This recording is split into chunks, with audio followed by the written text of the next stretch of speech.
Hi everyone, welcome to the video for chapter 8.5 Phenols. In this chapters, we are going to look into the nomenclature of phenol, physical property, and the chemical properties for phenols. So, phenols is an aromatic alcohol in which the OH group attached directly to the benzene ring or attached to the aromatic ring. So, this is the structures of our phenol. And if there is any substituents, so the carbon that attached with the OH group will be considered as your first carbon, but you don't have to put the numbers of 1 in the naming. Okay, and then for these structures, we have the positions 4-methyl group. So the whole name for these structures is 4-methyl phenol. So phenol is the parent. And then the next structures over here, if you have another important functional group presence, then you need to refer to your priority table. So since alcohol has higher priority than the amino functional group, than the amine, all right, therefore this one, the carbon attached with the OH, will be labeled as carbon number 1, and this is the parent phenol. So at positions number 3, we have the amino functional groups. So the names will be 3-amino phenol. All right, next, let's look at these physical properties of phenol. So the first physical property is boiling point. So similar like the aliphatic alcohol, phenol will also have higher boiling point and melting point due to the presence of strong hydrogen bonds. And in this phenol, because of the aromatic ring, it consists of 6 carbon, so the surface area is quite big as well. So for this phenol also, it has a strong van der Waals forces overall. And then for the solubilities of phenol, it is only slightly soluble in water, okay, due to the large surface area and this large hydrophobic area. So the solubility will be slightly lower.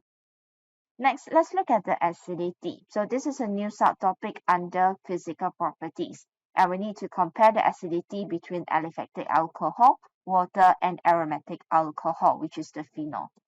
So for aliphatic alcohol, water, and phenol, they all act as acid by donating the hydrogens. So this involves OH cleavage. Alright, so let's look at this diagram. You have a molecule of water. When it dissociates, it will form a hydroxide ion. This is a reversible equations, so producing OH minus and H plus.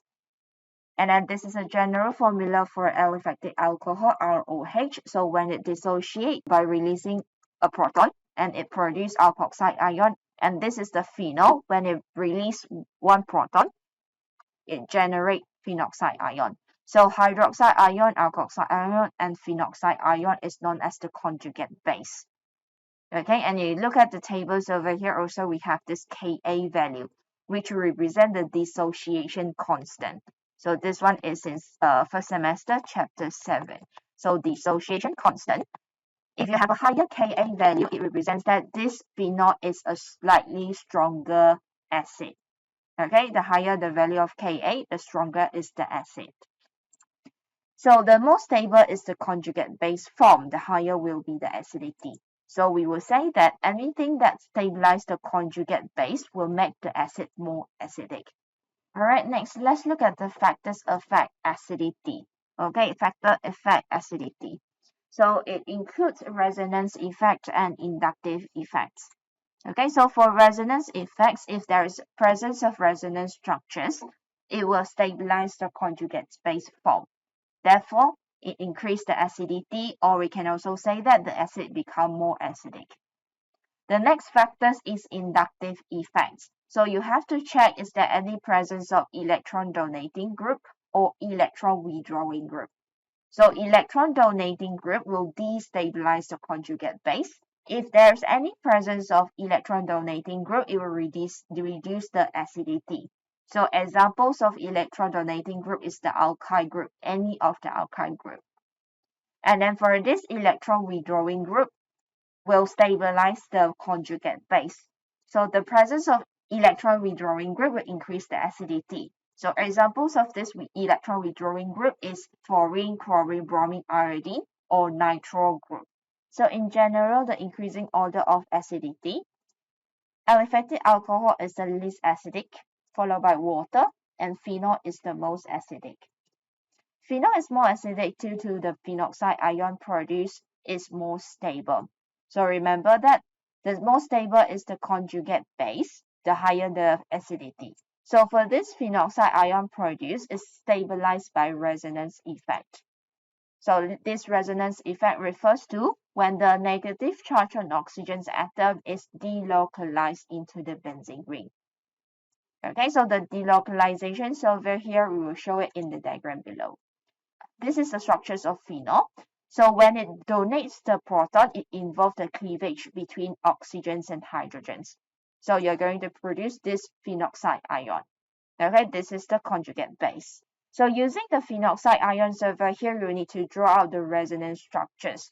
So first of all, the negative charge on the oxygens will delocalize into the ring. So taking the negative charge, when you make the double bond, you need to open up this double bond in the ring, as one carbon has only 4 bonding. So taking this double bond, and you need to locate at the second carbon in the ring, and then forming the second resonance structures. So now negative charge on the second carbon here. And then it further delocalizes into the ring, and then the second double bonds fall onto carbon number 4. Okay, and then you have a negative charge now, this 4th carbon. And then it keep on delocalized. So this is the 4th resonance structures. And then this negative charge will then fall onto the bonding here and then pushing away the electron back to your oxygens. And you generate the last structures. So looking at the first structures and the last structures, now the positions of the alternate double bond change. So for this resonance structures over here, it refers to the negative charge on the oxygens delocalized into the ring, which stabilize the phenoxide ion and make the phenol acidic. Whereas to compare between aliphatic alcohol and water, this aliphatic alcohol is less acidic compared to water. So let's look at the structures of this conjugate base produced. So for aliphatic alcohol, let's take the example of cyclohexanol. Alright, so for this cyclohexanol, you need to break the OH bond. So both the electrons fall onto the oxygens. Okay, so you're getting this alkoxide ion, which is known as cyclohexanoxide. Okay, or generally you call this as alkoxide ion. And then there is a proton. And then for water, H2O, when you open up the bondings over here, it dissociates into a hydroxide ion and a proton. So we need to compare the stability of this alkoxide ion and the hydroxide ion. So the presence of alkyl group, which is your electron donating group on the alkoxide ion, will increase the density of negative charge on the oxygen's atom. So that means this cyclohexyl group will donate the electrons towards this negatively charged oxygens, which is already negative. So it will destabilize the alkoxide ion. Okay, this makes the alkoxide ion less stable compared to the hydroxide ion.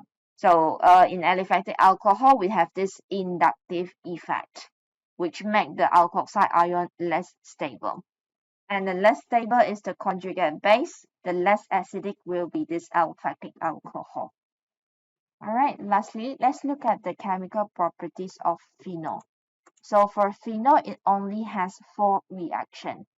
Okay, so for phenol, when it reacts with a metal sodium, you're going to substitute the hydrogens and replace it with a sodium ion. It's an ionic salt, and we name it as the sodium phenoxide. So reactions between phenol with metal, also you're going to produce the side product hydrogen gas. Okay, similarly, because phenol is more acidic, therefore it can react with a base.